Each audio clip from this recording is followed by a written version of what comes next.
Good evening. Thanks for tuning in. I'm Jesse Thomas. Todd is off this week. This is CTV News at 6. And making news tonight, a ban on entering the woods. Nova Scotians react to wildfire policy. And no detour. A New Brunswick bridge needing repair won't see a fix anytime soon. Sunny weather along with summer heat set to prevail over the next several days. Live from our Maritimers News Center, this is CTV News at 6. Here is Jesse Thomas.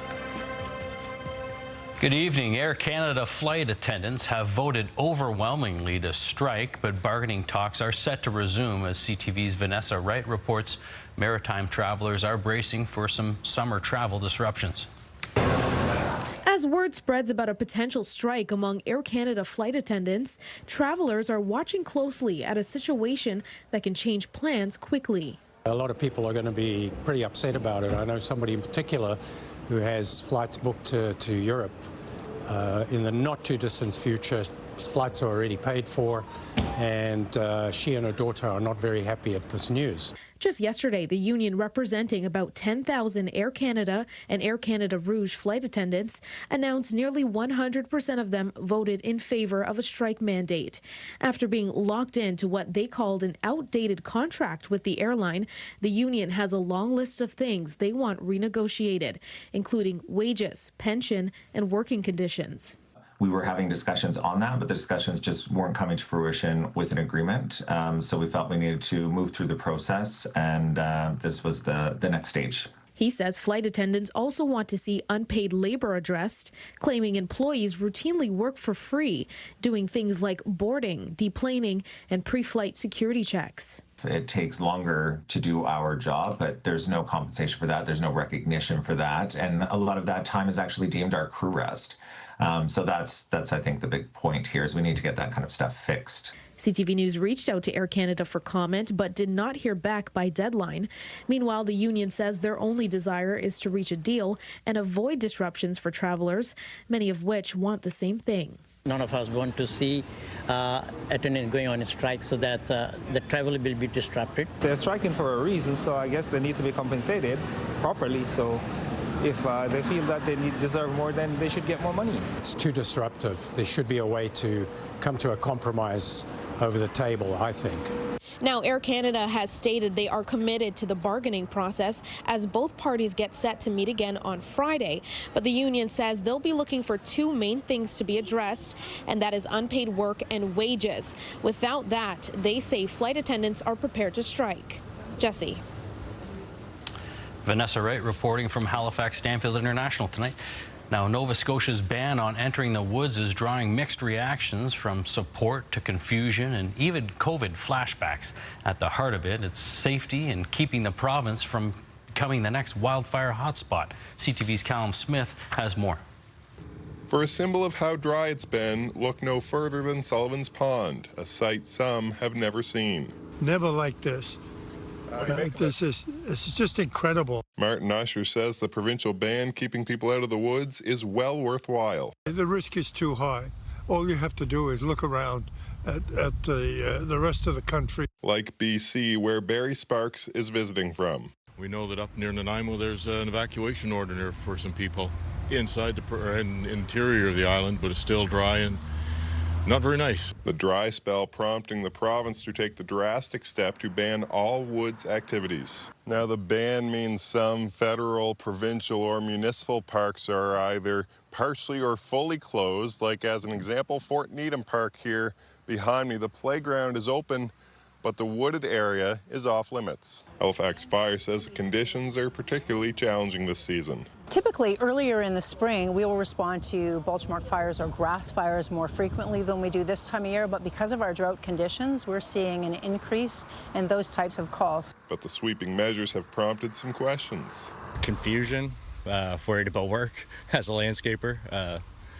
Those are my two big concerns. Hiking, camping, fishing, and use of ATVs in the woods are all banned, as are trail systems through wooded areas. But there's also the legal question. Is this move announced by the Premier allowed? I think there's not much doubt that he can do it and doesn't violate the Charter, so long as he's doing it and the government's doing it in a way that's fair and appropriate, because you can restrict people's liberty as long as you do it in a fair and proportionate way. But Wayne McKay says it's a flashback to COVID pandemic measures, and while we're only one day out, there needs to be more clarity on these rules. Thankfully for this business owner, camping is allowed, but only at campgrounds. However, coupled with a province-wide burn ban, it's not easy. We have been seeing an influx of cancellations, unfortunately. I think where the anxiety comes in as a business owner is just what is next. She fears campgrounds could be impacted if further restrictions are implemented.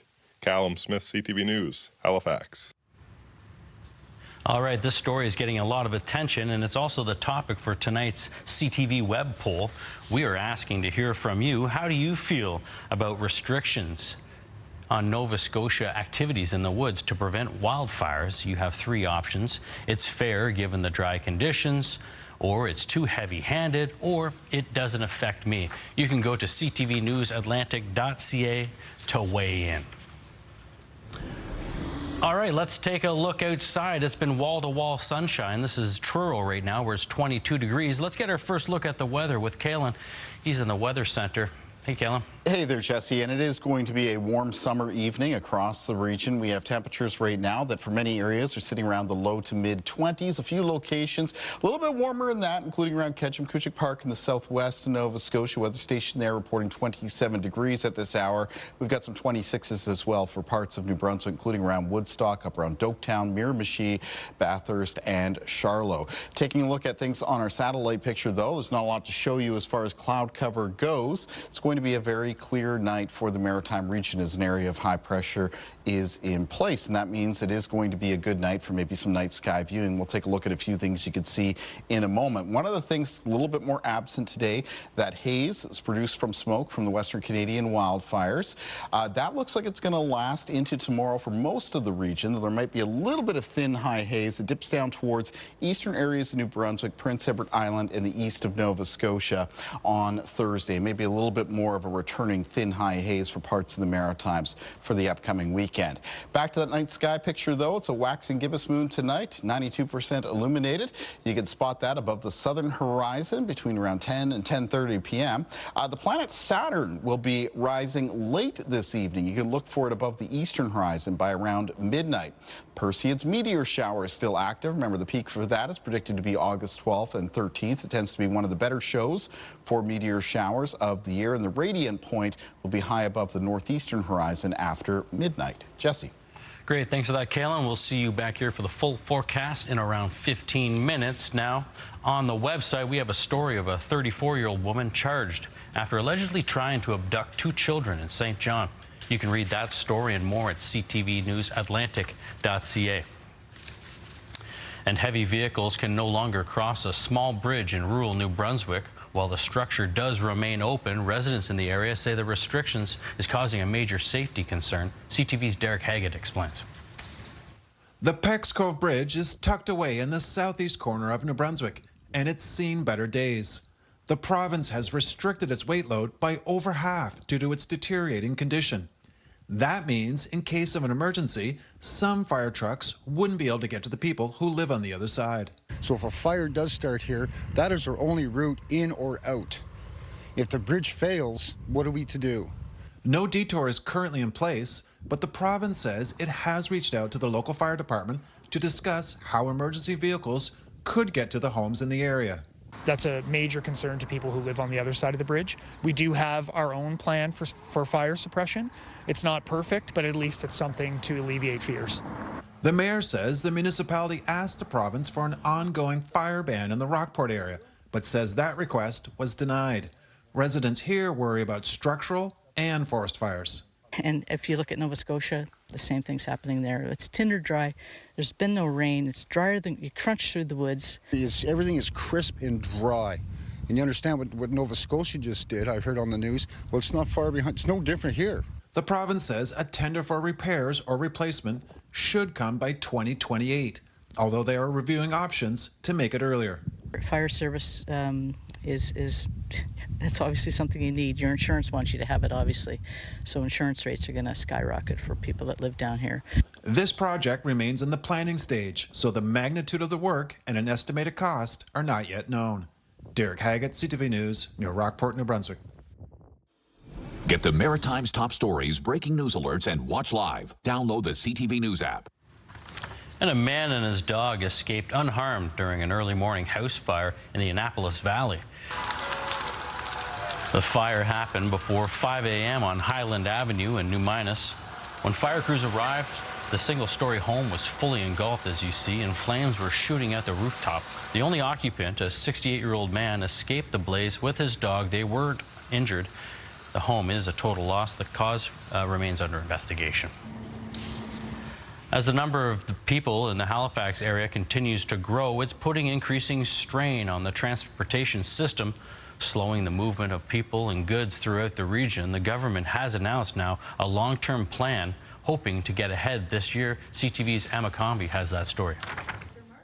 The Nova Scotia government has released its first ever regional transportation plan. The 20-year blueprint outlines new transit options with recommendations for the province's priorities. The province's Public Works Minister says the new plan will act as a baseline for planning and help guide where taxpayers' dollars are spent and future developments. The agency's mandate was to develop a plan for all modes of transportation consistent with the region's growth and development, ensuring the safe, efficient, and coordinated movement of people and goods. The plan includes the development of high-occupancy lanes, new ferry terminals, and adaptive signal light technology to move traffic through choke points quicker.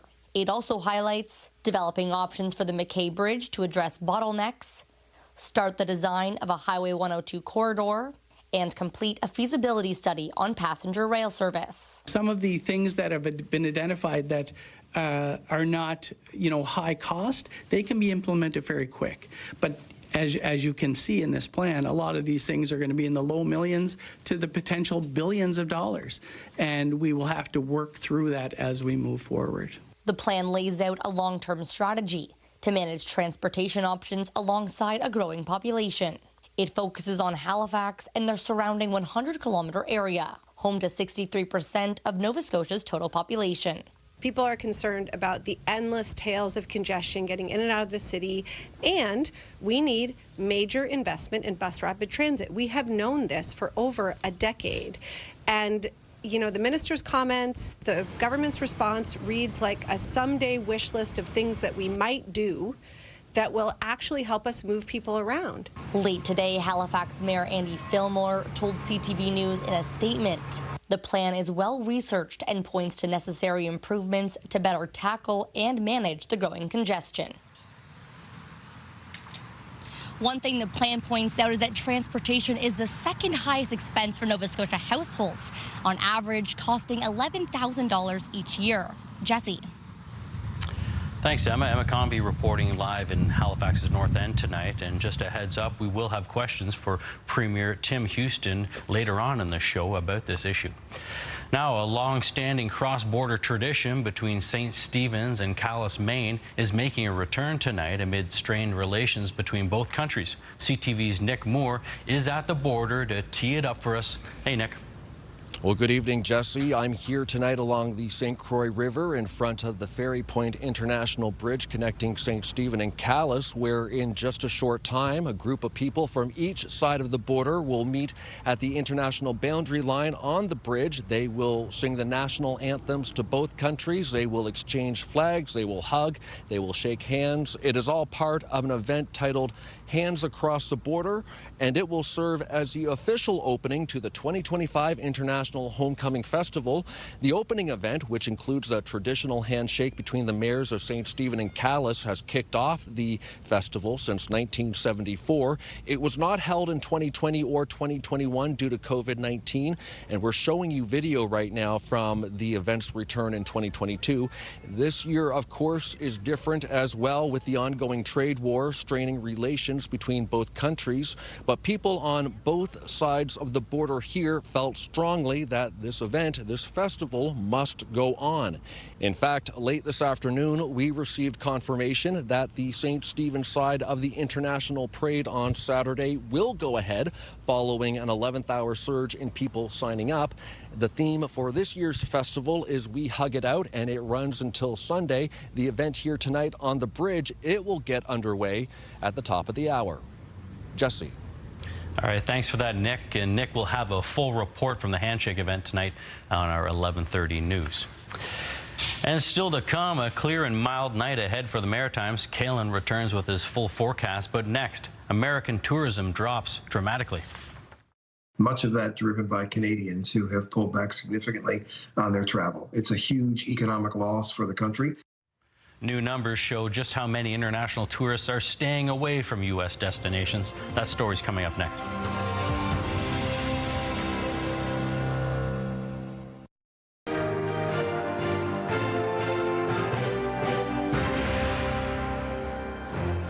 Welcome back. The tourism story south of the border is more about a lack of visitors this summer. U.S. travel experts are expressing concern, saying there are far fewer international travelers visiting the U.S. than before. ABC's Perry Russum takes a closer look. From New York to Washington, D.C., Las Vegas, and Los Angeles, there are plenty of destinations right here in the U.S. for tourists from other countries to visit. But America's travel and tourism industry is facing a decrease in foreign tourists. The number of non-U.S. citizen air passenger arrivals was down 9.7% in March compared to the previous year. That's according to data from the International Trade Administration. Much of that driven by Canadians who have pulled back significantly on their travel. It's a huge economic loss for the country. The latest economic impact research from the World Travel and Tourism Council, or WTTC, projects the U.S. is on track to lose $12.5 billion in international visitor spending this year. Which we're surprised at because the U.S. is the biggest travel and tourism market in the world. A study done by the WTTC and Oxford Economics forecast the United States will be the only country with a decline in international visitor spending this year. That's among 184 countries analyzed. China is the second biggest travel and tourism economy, and it is growing very, very strongly. And interestingly, they've just relaxed a lot of their visa policies to encourage people to go to China. But in the US, we've actually seen some quite big hikes in the cost of getting a visa. In addition to the cost, the lengthy process to get a visa is a potential deterrent. It can take months just to get an interview for a visa to come to the United States. Travel experts say America's messaging on foreign travelers may be turning visitors away too. We need to let travelers around the world know that we want their business. We certainly understand some of the issues we have here in the United States that focus on illegal immigration. Unfortunately, some travelers around the world are wondering if legal visitors are welcome. The World Cup next summer could be a great opportunity for the U.S. to welcome visitors with open arms and get the industry back on track ahead of the Olympics in 2028. Perry Russum, ABC News, Washington. And still to come, a sunny and hot Thursday ahead for the region. Kalen will have all those details next. That's coming up in the weather. Stay tuned.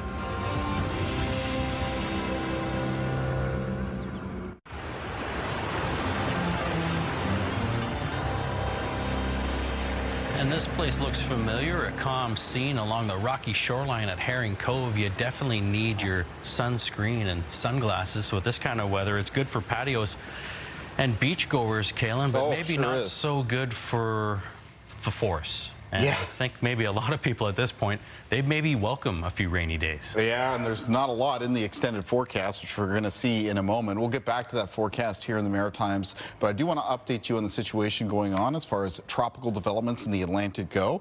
We do have one tropical storm. This is Tropical Storm Dexter. It picked up a little bit of strength compared to yesterday. Maximum sustained winds around the center of the storm near 85 kilometers per hour, but it continues to move off towards the northeast. That'll take it away from the Maritime region and up towards the North Atlantic over the coming days, where it'll develop or transition into a post-tropical weather system.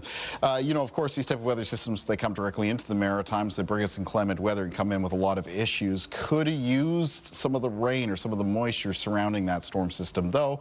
Aside from Dexter, there's a few other areas being monitored for possible development over the next couple of days. A low chance for an area just off the southeastern United States of developing into a system, but even if that happens, I mean, odds are it looks like it's going to be passing to the south and the east of the Maritimes, though, coming directly through. A higher chance with a weather system that's currently off in the southeastern Atlantic, and that one as well looks like it's going to take a long curving path that is likely to bring it north and east of Bermuda, which reduces the chances of it approaching the Maritimes as well. We'll keep tabs on both of those weather systems over the coming days. They're both worth monitoring, but neither of them at this point in time looks like they have any chance, at least in the long-range forecast, of coming into the Maritimes. Taking a look at our timeline for cloud cover and precipitation, talked about this earlier with high pressure in place for tonight. It is going to be a very clear night for the region. The overnight low temperatures, though, actually look pretty comfortable. As we'll see in a moment, most of the lows, high single digits, low teens. Start of the day for tomorrow is going to be sunny across the region. Sunshine continuing into the afternoon. A little bit of thin high cloud cover possible in the southwest of Nova Scotia, and also a little bit of a thin high haze may move north to south over the Gulf of St. Lawrence and possibly brush into parts of the east of New Brunswick, Prince Edward Island, eastern areas of Nova Scotia. Shouldn't be overly dense and should be high enough that it wouldn't impact air quality. Taking a look at our winds in the forecast for Thursday. Winds are going to be generally out of the southwest and sustained between around 5 and 15 kilometers per hour. A few gusts getting near 20. Could keep temperatures a little bit more moderate around the Bay of Fundy coastline in New Brunswick and parts of the Atlantic coastline of Nova Scotia. Lows tonight falling into a range of 6 to 11 degrees for New Brunswick, down to around 12 degrees for many communities in Prince Edward Island, mostly between 8 and 12 for areas of Nova Scotia, though between 11 and 14 on the Atlantic coastline. High temperatures in the forecast for tomorrow in the north of New Brunswick. They're hotter than they were today and really over the past couple of days, coming up to a range of around 26 to 30 degrees, including near 30 at Bathurst and Miramichi, near 26 at Grand Falls and Heartland for tomorrow, 28 at Fredericton, St. Stephen, Moncton, and then on the Bay of Fundy coastline, 24 to 26. Prince Edward Island on Thursday with high temperatures as well, climbing up towards that mid to high 20s mark, 25 to 27 degrees for a lot of communities. Surrey closer to 24 there in the east. Cape Breton for tomorrow with high temperatures 22 to 26 degrees, touch milder parts of Inverness County, and then a little bit hotter towards the interior of Cape Breton.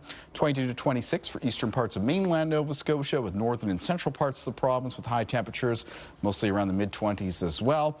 Into the southwest of Nova Scotia, the South Shore, high temperatures 24 to 26. Near 26 for the Annapolis Valley. Generally speaking, it is sunny and hot for New Brunswick as we move through the end of this week and through the upcoming weekend. In fact, Sunday and through the first part of next week, looks like high temperatures could be in the low 30s, a little bit more moderate on parts of the coast. Temperatures are also going to be hotter for Nova Scotia in the coming days. High 20s for many communities, more moderate on parts of the coast. And then some of the hotter temperatures could actually be near 30 degrees Sunday, Monday, Tuesday, and Wednesday of next week. And for Prince Edward Island, mostly sunny, hotter temperatures into and through the upcoming weekend. Highs near 29 degrees, then could end up being closer to 30 coming up Monday, Tuesday, and Wednesday, Jesse. All right, thanks for that, Kalen. We'll check in with you later for the wake-up weather. But next, we'll talk to Nova Scotia Premier Tim Houston about the newly implemented woods ban, among other things. And we have this story coming up on The Scene. I'm Katie Kelly. Tonight on The Scene, big laughs are headed to Halifax. The Great Outdoors Comedy Festival kicks off tomorrow, and I've got your sneak peek. More to come as CTV News at 6 continues. Okay, so coming up on the show tomorrow, a chance to win some tickets to get out to the Halifax International Wine Festival. Join us after 8 a.m. for that. And we'll have your shot at $100 to Sobeys. Good luck.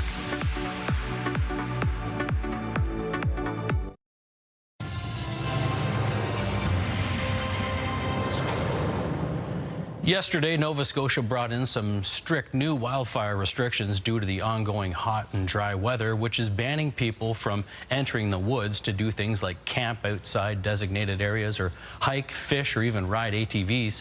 Violations carry a big fine of $25,000. And there's more news. Today, the province announced its long-term transportation plan, a 20-year vision to tackle gridlock and improve all transportation methods like ferry service and even commuter rail. At the same time, our guest today, Nova Scotia Premier Tim Houston, was just part of a meeting with the Prime Minister and his fellow provincial leaders to talk about trade and tariffs. Premier Houston, thanks for joining us.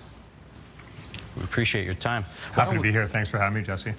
Why don't we begin with the dry conditions? There's a lot of people talking about this ban that came into place yesterday, and a lot of people don't like it. This is the time of year they want to get into the woods and take part in outdoor activities like hiking and fishing and even do so responsibly, like say at Duncan's Cove. But why do you feel like this ban of going into the woods is justified now? Yeah, this is a difficult decision. I'm a Nova Scotian too. I love to be outside all around, but certainly in the summertime as well. These are really difficult decisions. But look across the country, over 750 fires burning in Canada, all kinds of evacuations, destruction of personal property, people losing their homes. It's not that long ago, just 2 years ago in this province, we had severe damage and incredible loss of property. So we're looking at that. We're looking at the extremely dry conditions we have here in the environmental forecast. There's no rain in sight, no significant rain in sight. And listening to the experts. So, you know, this isn't just the Premier sitting around his office one day thinking, well, here's an idea. Why don't I keep people out of the woods? We're actually listening to the experts who say, like, the risk is very, very high. The risk is going to increase. So we're taking the preventative measures now. We could take these steps while we're fighting fires, while we're dealing with disaster, or we could try to get in front of it. So we're just asking Nova Scotians to understand the risk and just work with us as we stay in front of it and try to protect lives, and try to protect property, and just try to protect what we have here in this province. It certainly might not be a popular decision right now, but it sounds like, hearing from you, it's the right decision at the time. Was there any thought, though, of just going with handing out, say, fines for people who are maybe starting a fire or showing risky behavior, or is it just too hard to police that and needed a blanket ban instead?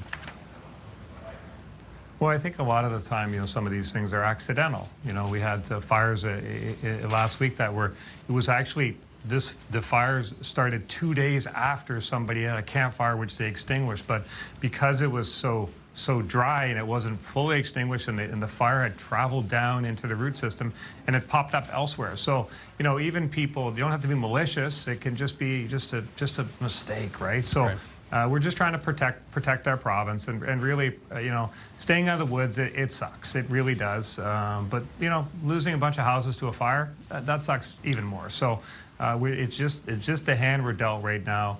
We just need to stay in front of this. We just ask people to cooperate and do their part and do their own sacrifice, which might mean you can't go camping in the backcountry. It might mean you can't go for a hike. But hey, it's what we're dealing with, and we just have to deal with it. Nova Scotians are good at dealing with these things too. Sure. So the ban just came into place. I'm assuming there's been no fines issued yet, but it is a steep fine, $25,000. It's significant. Yeah, it's you know, it's a deterrent for sure, and we haven't issued. I don't know that we've issued in the last 24 hours since this went into place, but certainly we have issued $25,000 fines for people who have been ignoring the ban that's been in place. So it's been done before. I believe in Nova Scotians. I know people care about this province, and I know they'll do the right thing, and we're just giving them some guidance on what that right thing is, and I have great faith in Nova Scotians, and we'll get through this, and the rains will come at some point, and we can go back to normal. We're praying for those rains to come sooner rather than later, but in the meantime. Okay, let's shift. The weather forecast's not great. Let's shift to that long-awaited regional transportation plan that was released today. Said to be a first of its kind here in Atlantic Canada. In the short term, is there anything within this plan that you see that'll help deal with the massive congestion issue that's arisen here in the Halifax region? Yeah, traffic is a concern. Anyone who's been traveling, certainly around HRM, they're dealing with traffic. So I think there's a couple of things. There's certainly some longer-term goals and issues we have to do. Construction takes time, but there's some short-term things as well. So I think as we really look at bus lane usage as an example, people sit in traffic sometimes and they just eye up that bus lane just sitting there empty. Maybe we can use that for more high occupancy vehicles, more carpooling type lanes that you would see in other areas. I think there's great opportunities around technology to synchronize lights. We all know you hit a red light and then you go block and you hit another red light, and so maybe we can use technology and some artificial intelligence that exists to really monitor traffic in real time and say, hey, this particular street is backed up. let's turn all the lights green for a certain period of time so we can get some people moving. Now, of course, that would, if you're on a side street and you're trying to get onto the main thoroughfare, might annoy you a little bit. But these are the types of things we have to work through and think through. Is how can we use technology? How can we use the infrastructure that we have to get people moving?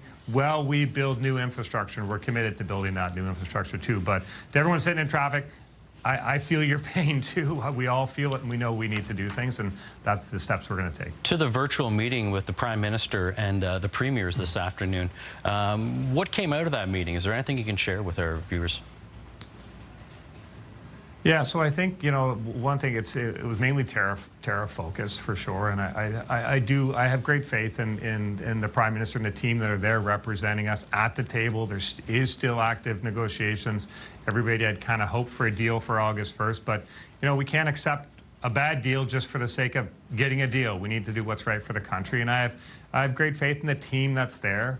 The Prime Minister, Minister LeBlanc, the Ambassador. There's a whole team of people that are there. They have a lot more information than we have as citizens, and I trust them to make the right decisions. So that was part of the discussion. I do feel that there is momentum on that, positive momentum. So we encourage that to continue.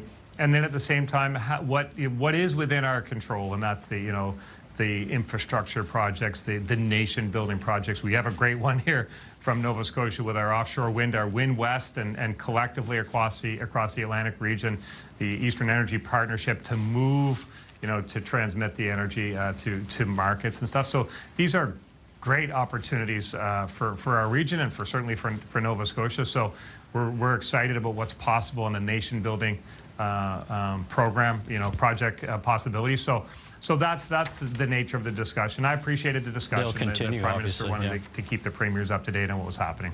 I want to go back to the gridlock. We've got time for one more question here, and I wanted to see this transportation plan. If during your campaign you had mentioned commuter rail, you'd mentioned things like promises like taking the tolls off the McDonald and McKay Bridge, which you did. Is there any indication that removing those tolls has helped congestion or even made it worse?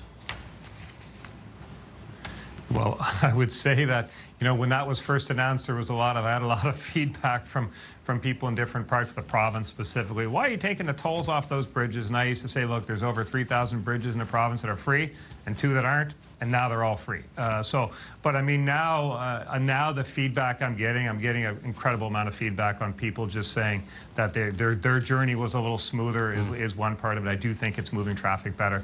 I also think mentally this turned out to be a more significant move than I realized. I actually heard from a lot of people that said the move kind of made it one city, that there was this kind of mental barrier that you had to pay to get from one part of the city to the other. It was just this barrier that was there, and a lot of people have commented that wow, that's because it was on our shoulders and we didn't realize it, and now it's off. So, we were always revisiting these things, but I think that turned out to be a good decision. I make other decisions that we revisit and change, but I think this one turned out to be a good one. Real quickly, while we're talking, sorry, Premier, really quickly while we're talking about bridges, is there any thoughts of putting a third bridge across the span of the Halifax Harbour, or even say the Bedford Basin, part of this long-term 20-year plan? Is that something you're hearing?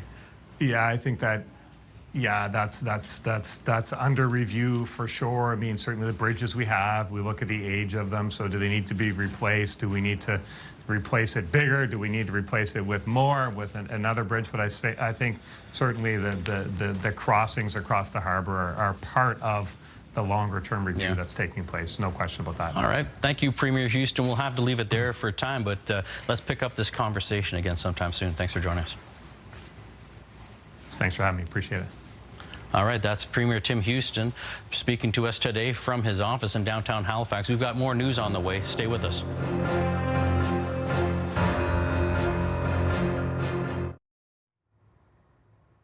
In the Lifeline tonight, the study that finds childhood verbal and physical abuse leaves similar impacts later in life. CTV's Amanda Debison has the story.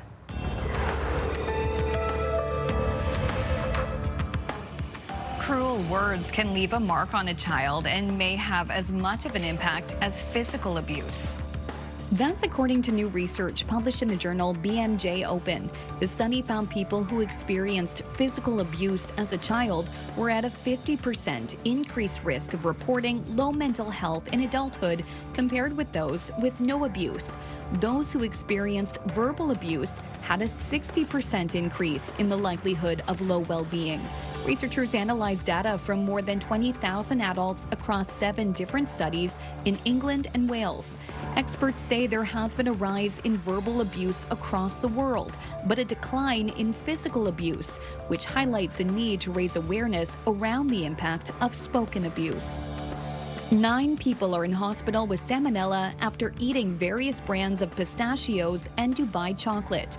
Canada's Public Health Agency has issued a recall on a number of products distributed in Ontario and Quebec. The products were also sold online. In total, Health Canada says it is aware of 52 cases of the illness caused by the affected products across the country. 1 in Manitoba, 2 in British Columbia, 9 in Ontario, and 39 in Quebec. Stateside, the U.S. Department of Health and Human Services now plans to cancel $500 million in funding for new mRNA vaccines. The move impacts 22 projects for vaccines against bird flu and other viruses that were being led by companies including Pfizer and Moderna. Health Secretary Robert F. Kennedy Jr. says he's pulling the funding over claims that mRNA technology poses more risks than benefits for certain respiratory viruses. Finally, body mass index, or BMI, may be taking a back seat in health assessments. A new American study found that body fat percentage, not BMI, is a stronger predictor of long-term health risks. Researchers tracked adults ages 20 to 49 for 15 years and discovered that higher body fat or larger waist circumference doubled the risk of death from any cause and quadrupled the risk of death from heart disease. BMI calculates body size based on height and weight, while body fat percentage directly measures the proportion of fat to muscle and other tissue. With Health and Medical News, I'm Amanda Debison for the Lifeline.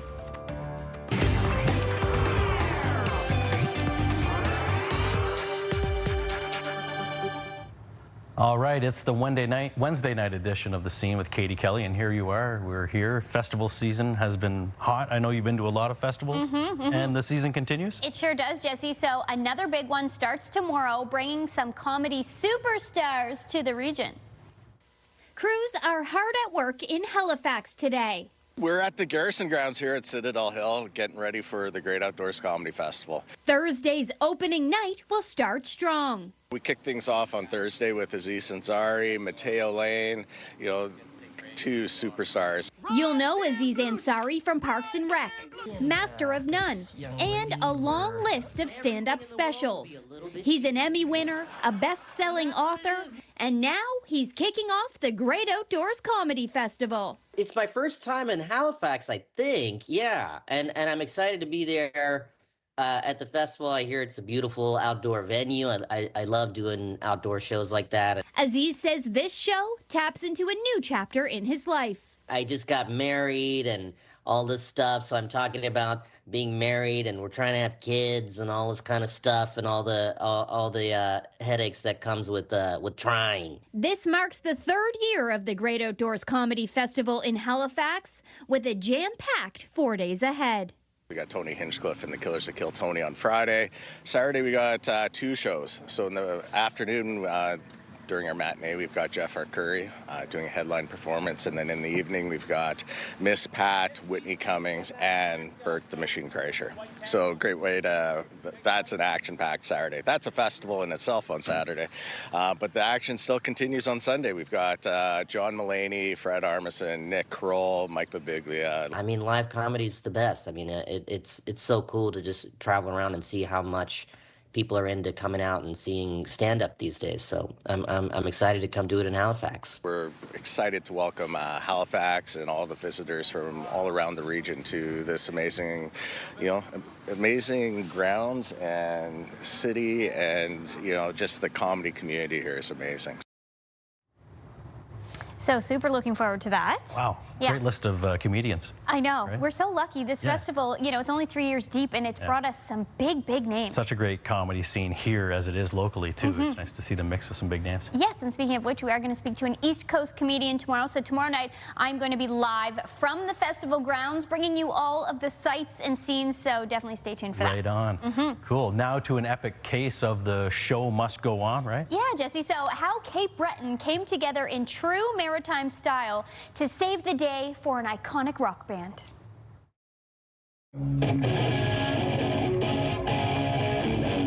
It was the very first Red Farm field trip, and what a way to kick it off.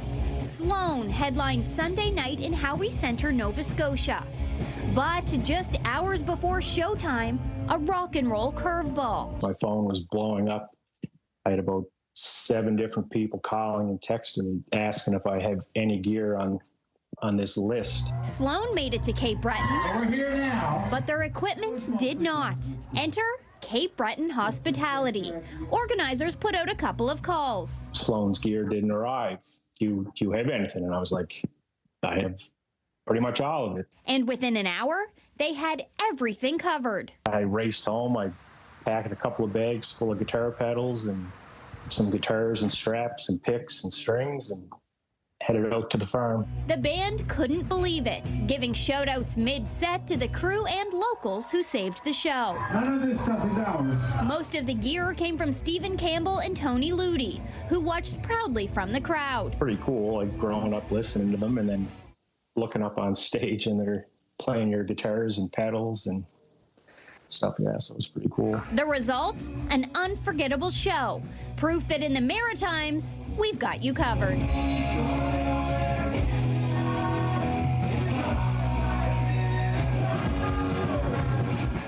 So fun, right? Great band. Yeah, another epic Sloan performance. I saw them at Stanfest a couple weeks ago and now here, so it's the summer of Sloan. By the way, so Stephen Campbell, who you saw in that story, he's in a band called R.G. Schaller and the Peacemakers. They have a couple of shows coming up, including Rock the Fiddle, so get out and support them because, you know, because of him, we were able to see Sloan, so get out and support his great band. We've got the details on our website. Right on. I think Sloan left some music in those guitars still for them to play out. But yeah, that reminds me of a story. Canadian musician Dan Mangan came to Peterborough Folk Festival, my hometown. Yeah. His gear didn't arrive either, so there was a list that was sent out, and I had the amplifier, and it was like, all right. I was so happy to help him. He gave me a few autographed records, and I get to say Dan Mangan played my amp now. Yeah, you do. Yeah. Wait, are you a musician? A little bit? Garage musician, maybe. Yeah. Okay, we're going to have to chat more about that at a later date. Thanks, Jesse. Thanks, Kelly. All right, thank you, and here's a look at tonight's primetime lineup.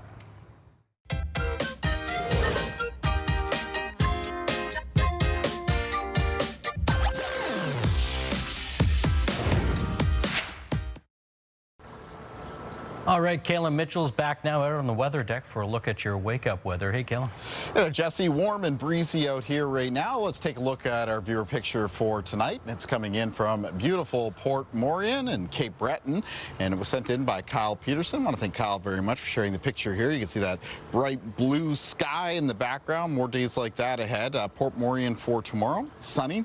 High temperature near 22 degrees. Day planner for tomorrow across the Maritime region. We start off sunny. Morning temperatures mostly in the low to mid-teens, but they quickly heat up moving into and through the afternoon. In fact, it'll be a hotter day for tomorrow with a lot of high temperatures coming up towards the mid to high 20s, a little bit more moderate on the Atlantic coastline of Nova Scotia and the Bay of Fundy coastline in New Brunswick. There, you know, for those direct coastal areas, the high temperatures around the low to mid-20s. Should be a relatively light wind for tomorrow and mostly out of the southwest.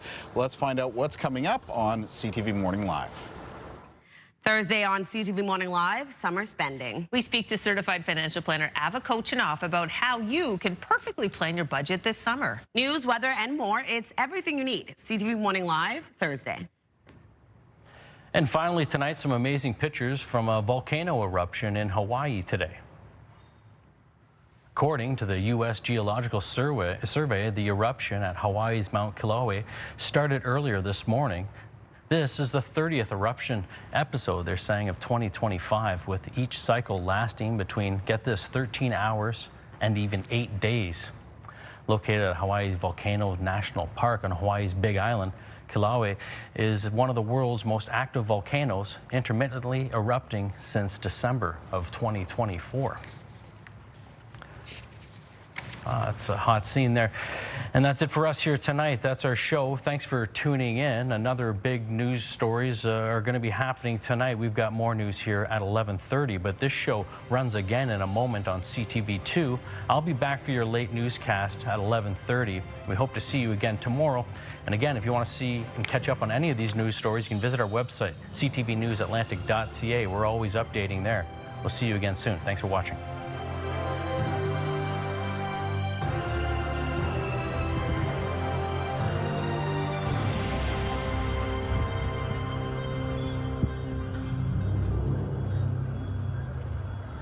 CTV News, the Maritime's #1 newscast.